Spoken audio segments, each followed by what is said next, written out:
Assalamualaikum warahmatullahi wabarakatuh. Halo guys, bertemu lagi dengan Ustadz yang paling ganteng. Ya, paling ganteng sendiri nih, suaranya merdu, merusak dunia. Waduh, ini. Hari ini pelajarannya Ustadz Fuad akan membahas tentang tanggung jawab. Ya, ini saatnya Ustadz Fuad siapkan. Semuanya tahu ya yang namanya tanggung jawab. Sebentar. Oke. Ini gambarnya keren, guys. Hmm,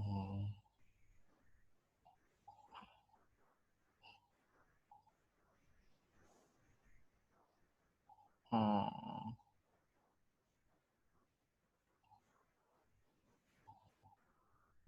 Tanggung jawab. Oke. Nah, kita tahu apa itu tanggung jawab.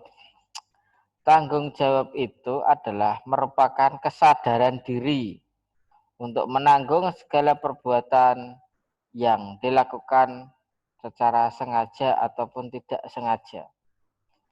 Jadi kalau kita berbuat ya berani bertanggung jawab kan gitu guys ya. Oke.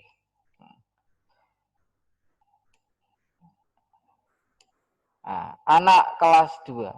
Anak kelas 2 ya. Ada anak laki-laki, anak perempuan, kita belajarnya tanggung jawabnya sama. Tanggung jawab itu merupakan proses belajar. Kalau di sekolah makanya diajari yang namanya pembiasaan. Mulai dari tanggung jawab sholat, kita sudah berlatih. Karena kenapa? Sholat itu merupakan tiangnya agama, guys. Semuanya tahu itu. Nah, makanya yang namanya pembiasaan atau belajar sholat itu kita awali dari mulai belajar wudhu, belajar sholat duha, sampai belajar sholat wajib. Agar apa? Agar nanti kalau sudah lulus bisa sholat dan benar. Contoh belajar tanggung jawab. Ada lagi? Yaitu satu yang akan dipelajari hari ini. Satu, tanggung jawab merapikan sandal atau sepatu. Semuanya punya kan sandal atau sepatu? Yang kedua, tanggung jawab merawat diri. Nah, dirinya sendiri dirawat. Tiga, tanggung jawab kebersihan. Dan yang keempat adalah tanggung jawab belajar. Ada 4 yang nanti Ustadz Wat akan jelaskan. Nah, kita bahas satu persatu. Yang pertama, tanggung jawab merapikan sandal atau sepatu. Belajar merapikan sandal dan sepatu itu merupakan contoh hal yang paling sederhana. Saya yakin semuanya itu punya sandal itu lebih dari satu. Sepatunya lebih dari satu pasang, maksudnya ya iyalah kalau sandal itu lebih dari satu. Kalau cuma satu nggak bisa dipakai, guys. Nah, kalau lebih dari satu pasang artinya apa? Semua atau satu rumah itu pasti banyak sandal atau sepatunya, mulai dari punyamu, punya adikmu, punya ayahmu, punya ibumu. Nah, satu rak. Awalilah dari dirimu sendiri. Kalau habis memakai biasakan ditaruh di tempatnya kembali supaya rapi, tidak berserakan di depan pintu. Nah, ada lagi. Lihat, sandal itu ketika kamu datang sama kamu keluar rumah itu kan arahnya berbeda. Nah, itu bisa dirapikan. Nah, kalau datang dari rumah ya sandalnya dibalik terus ditaruh rak sepatu. Berikutnya, tanggung jawab merawat diri, guys. Kok bisa merawat dirinya kan masih kecil? Ya iya, kita belajar mulai dari hal yang kecil-kecil sampai hal yang besar. Merawat diri itu harus kita latih. Mulai dari akan sholat, kita itu sudah dibiasakan sama wudhu dan gosok gigi. Coba tuh kamu kalau bangun tidur itu ya, mukanya nggak dicuci muka, giginya nggak digosok gigi. Kira-kira bau mulutnya gimana? Walah, sababnya kotak-kotak. Ya iyalah, bau. Gimana cara ya gosok gigi? Pakai pasta gigi yang segar. Nah, banyak mereknya, semuanya pasti sudah punya. Mandi pagi setiap hari. Jadi yang biasanya mandi itu nggak pagi, ya tolong mulai nanti dirubah. Jadi mandinya itu bukan mandi siang. Jadi pagi hari bangun, ya habis sholat subuh naik kedinginan ya mandinya nanti dulu. Tapi masih mandi pagi. Yang berikutnya, mandi sesuai kebutuhan. Habis main bola keringetan sak jagung-jagung gitu.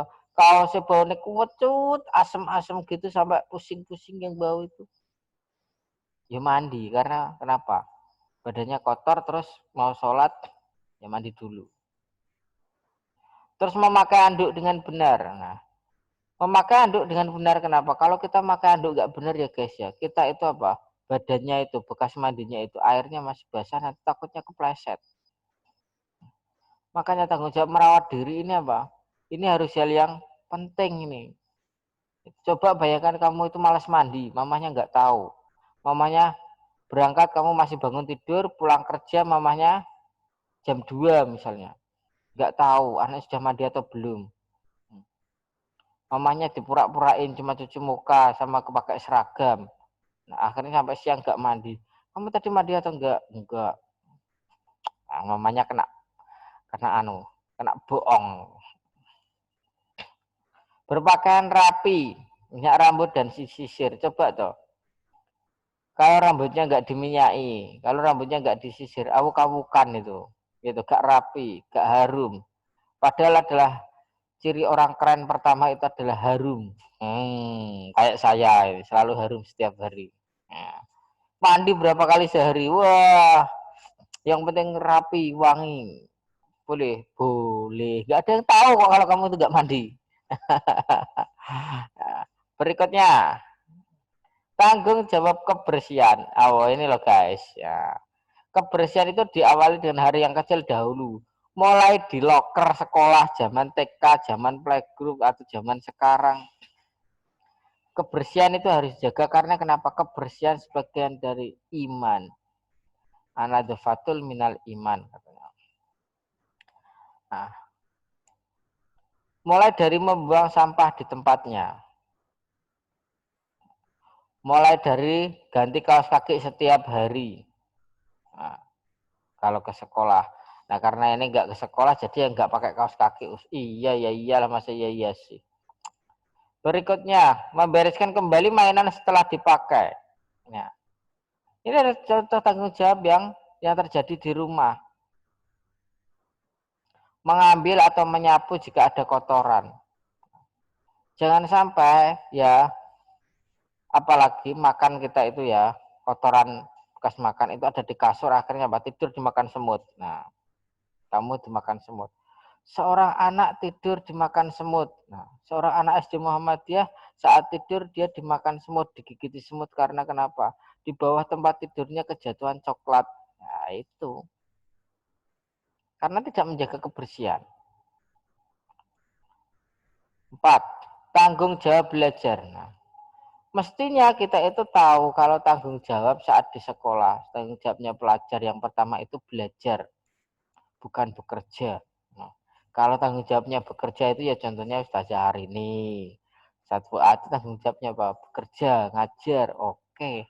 Nah, tanggung jawab belajar ini adalah tanggung jawab setiap anak, guys. Anak sekolah. Nah, kalau nggak sekolah, ya nggak belajar. Contohnya, tanggung jawab belajar banyak. Nah, belajar mandiri, bukan belajar mandi sendiri, tapi belajar secara utuh. Jadi yang ngerjakan tugasnya itu dibantu orang tuanya boleh tapi jangan banyak-banyak, nanti sekolah mamanya, nanti sekolah ayahnya. Nah, dikerjakan dulu yang mudah-mudah. Nah, mulai dari belajar dan mengerjakan buku paket. Semakin banyak kamu membaca, semakin banyak ilmu yang kamu terima. Nah, kan begitu. Buku paket yang kerjakan. Kalau nggak ada mama ya tetap dikerjakan. Nanti mama suruh ngoreksi. Kalau nggak gitu, datangkan guru les boleh. Boleh. Yang nggak boleh itu nggak belajar, guys. Bahaya itu nanti. Nah, mengerjakan di awal dari soal yang dirasa mudah terlebih dahulu. Kamu tahu toh atau pernah lihat kamu main game terus nanti game over pasti bilang coba lagi. Maaf, Anda kurang beruntung. Coba lagi kalau game. Jadi bedanya main game itu ya enak, tidak dimarahi. Kamu kalah main game itu nggak dimarahi. Tapi coba kamu kerjakan soal online, soal daring itu ya. Kamu ngerjakan soal 25 itu cuma 2 menit. Nggak ada. Cuma ditekan, kirim 1 menit pun kadang nggak ada. Soal 25 selesai. Nah, ini yang membuat apa? Membuat kita tidak menjadi belajar mandiri. Jawabnya asal-asalan. Asal jawab. Akhirnya apa? Nilainya 60, 65. Kalau sudah seperti itu apa yang terjadi? Itu adalah tanggung jawabnya belajar mulai berkurang. Itu yang harus kita hindari, guys. Jadi kalau kita mandiri, kita harus tahu apa itu jawaban yang benar, mana. Bagaimana kalau nilai kita kurang bagus maksudnya, atau angel tuh masuk alemah. Mamanya suruh ngerjakan, masya Allah, luar biasa, mantap sekali itu mamanya suruh ngerjakan. Ya mamahnya nanti yang dapat nilainya, ayahnya dapat nilainya. Wah, si fulan nilainya 100, wah mamahnya yang ngerjakan. Mamah hebat, mamah mantap. Ayahnya juga ngerjakan soalnya. Langgal tuh situ, soalnya lebih banyak 25, masya Allah. Akhirnya apa? Orang tuanya ikut sekolah. Nah, ini yang harus kita tanamkan pada diri kita. Belajar mandiri. Belajar itu nggak enak. Ya, capek, iya. Membaca itu bikin ngantuk. Nah, karena kenapa? Kalau HP-nan enggak. Ya iyalah, masa ya iya sih. Terakhir, kesimpulannya, tanggung jawab itu harus dilatih sejak kecil. Ya, orang tua saling mengingatkan. Nah, anaknya biar apa? Biar belajar, nggak kebanyakan nonton TV, nonton HP. Nah, belajar tanggung jawab itu dimulai dari kebiasaan yang sederhana. Contohnya kalau di sekolah itu diajari apa? Diajari pembiasaan sholat. Biar nanti lulus bisa sholat, bacaannya benar. Nah, belajar tanggung jawab perlu bimbingan orang tua. Kalau di rumah ya dengan orang tua. Kalau di sekolah dengan ustadz ya. Kenapa harus seperti itu? Harus saling mengingatkan. Iya. Karena kenapa? Anak-anak itu nggak bisa langsung dibiarkan sholat sendiri. Ya harus 5 waktu tidak bisa. Harus diingatkan sama orang tuanya. Maka dari itu kita harus tetap bersemangat. Walaupun orang tua kita ingatkannya macam-macam. Ada yang marah, ada yang ayo sholat, ada yang sampai TV-nya harus dimatikan, ada yang sampai HP-nya harus disita, macam-macam. Padahal pada dasarnya itu adalah bentuk wujud tanggung jawab orang tua kepada anaknya. Wujud sayang orang tuanya, guys. Jadi kita bersyukur punya mamah-mamah yang sudah hebat, ayah-ayah sudah hebat, ayah-ayahmu bersyukurlah kepada Allah. Dan ingat, kita belajar tanggung jawab dimulai dari diri sendiri dan diingatkan oleh orang tua dan guru saat di sekolah. Terima kasih, itu yang dapat Ustaz Fuad sampaikan. Semoga bermanfaat dan minggu depan mungkin sudah mulai PTS, kerjakanlah dengan semaksimal mungkin, jangan sampai tidak belajar. Terima kasih. Wassalamualaikum warahmatullahi wabarakatuh. Ya.